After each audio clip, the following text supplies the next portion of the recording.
Rahim. Previously, I discussed the topic parts of speech with you people, and today I am going to discuss the topic noun from that topic. But today it will be discussed in detail. Let's start a journey to the world of nouns. First of all, we will discuss the kinds of nouns. Common nouns, proper nouns, collective nouns, countable, uncountable nouns, concrete nouns, abstract nouns. Let's start with common noun. A common name for a person, place, or thing. And what is proper noun? A special name for a person, place, or thing. In simple words, when I want to talk of a proper noun, you name a person, you name a thing, you name a place. For example, if we have a common noun like boy, we will name him Ahmed. So it has become a proper noun. So in the same way, if the common noun is river, so we are going to name it as Thames. So it will become a proper noun. In the same way, I say country. When I name the country Pakistan, it becomes a proper noun. Like hotel, I say Shelton. It becomes a proper noun. And in the same way, in the end, I say school. What is the school name? The Roots Millennium. So it has become a proper noun.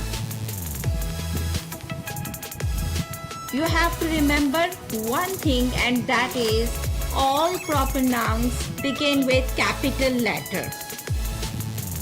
Collective nouns. Whenever you talk of something as a group, there is a word group, but we do not use it everywhere. For example, when I say a group of keys, so instead of it, we will say a bunch of keys. So there are specific words for the word group. So instead of that, we use the specific words: a herd of sheep, a cluster of stars, a pair of shoes, a squad of soldiers. So here bunch, herd, cluster, pair and squad are called collective nouns.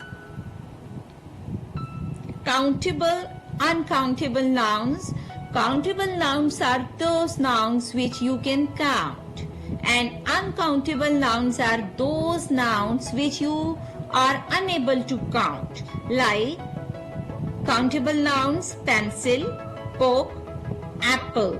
But when I talk of uncountable nouns, you cannot count it because they are related to quantity, like milk, oil, sugar.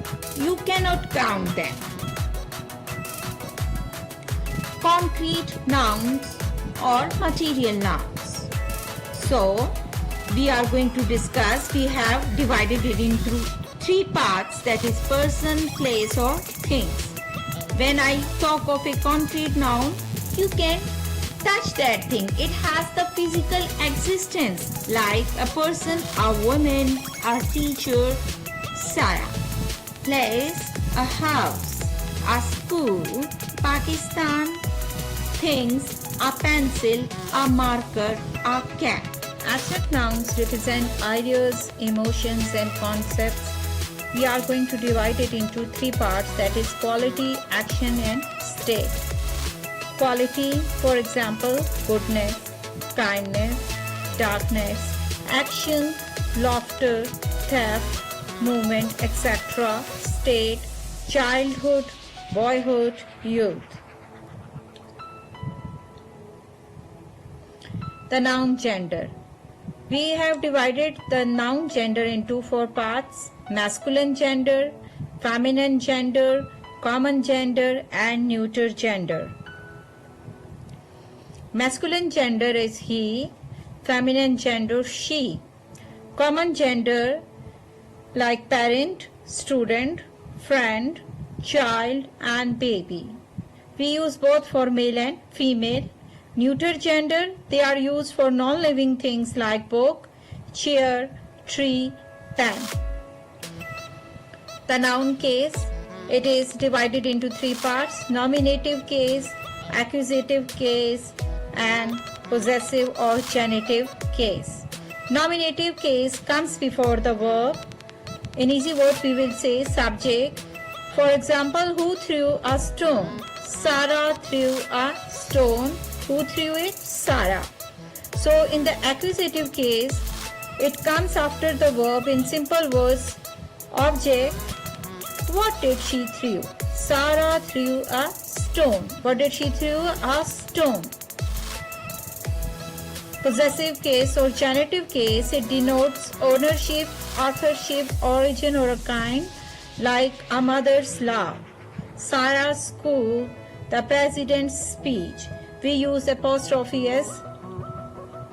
Thank you.